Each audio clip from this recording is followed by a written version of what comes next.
things I've just learned is as it's just after midday, the sun, or the light, there's no sun, the light is coming straight through from behind me, which means that I'm silhouetted. Yeah. Whereas you've got the light coming in from the side. Whereas I'm side on, so it's shining nicely onto me, which is helpful.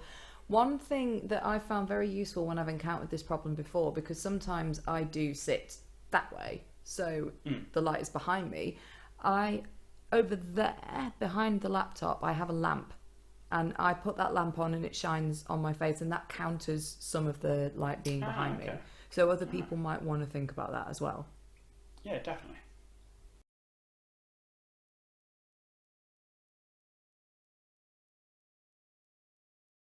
So the first thing to do is download Zoom and make sure you've got Zoom downloaded. You can do that via www.zoom.us, and then they've got an easy download guide on there, and it is so straightforward. Just follow the instructions on screen.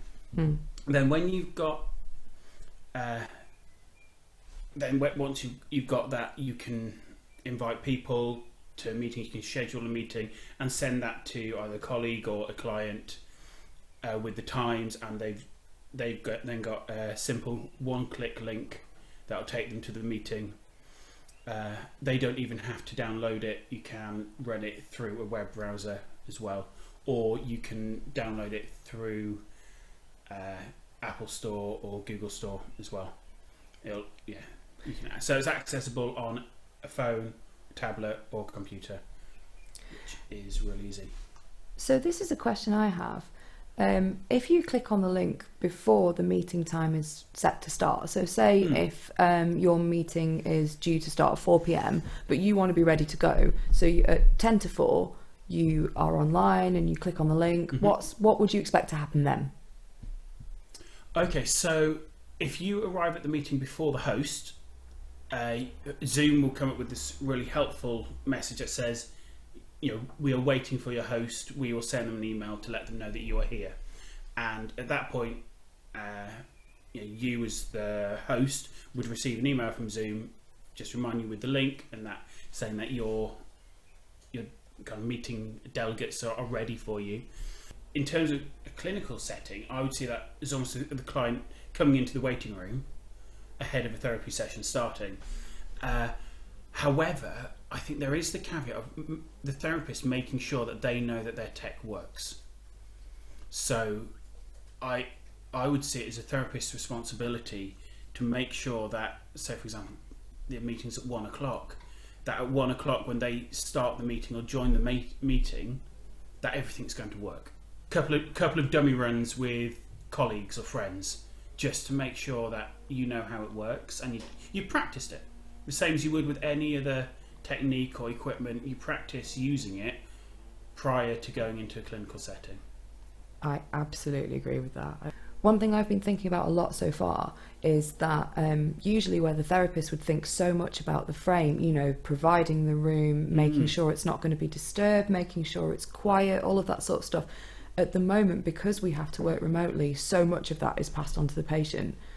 And that's going to be really difficult for a lot of people to think about, quite understandably. They've never had to think about it before. So I really feel like, I'm getting the impression anyway, that a lot of these initial sessions are going to be very much dealing with teething problems, working out the space, talking about it together, working out what's acceptable, thinking about the frame, in essence, doing a lot of work around that. And that actually maybe that might take a few sessions. It's going to take a lot of getting used to, I think. Yes, definitely. And I think within that we can be open and transparent with our clients about it and saying, look, this is new for me. I'm learning this. It might go wrong, but that's the nature of something that's new. But I'm still going to be here. If we get cut off, then this is the routine. This is what is going to happen. And you agree that between your clients, either that you will call them if you get cut off, and also talking and being open about the differences, that it's not going to feel the same. We can't practice in the same way this way. making sure that your background is suitable. I need to think about mine. I'm not, I think I'm showing, there's too many distractions behind me. Every now and again, I have a beagle trotting past. Yeah, those are all things I need to work out before this becomes my therapy room. Yeah. My therapy space. Yeah. My kitchen is in full display. I think that then leads into our patients, our clients, fantasies about our lives, and what are we showing about us. Yeah, absolutely. Given the I'm really going to think about finding a way of moving my laptop so that it's kind of more over here, so that the focus then is just on the piano, and the equipment in a way is better than the kitchen being on display, because at least it's relevant to the session. Yeah, and I would encourage people to think about the angle that they're sat as well. The same as you would clinically. If I sit straight facing on, that gives a completely different impression as to what the body language and everything like that is just completely different. Whereas if I just turn myself, it's warm, it's open. Yeah, for sure. Yeah, this doesn't have to be difficult, any of this. It just feels a bit difficult because everything feels a bit difficult and scary at the moment, I think. So as anyone can see who's watching this, we are essentially making this up as we go along. It's a whole new ball game of how to do music therapy, isn't it? Or even how to make music out loud. At least we're all in the same boat. I mean, even a week ago we couldn't have anticipated that this was going to happen.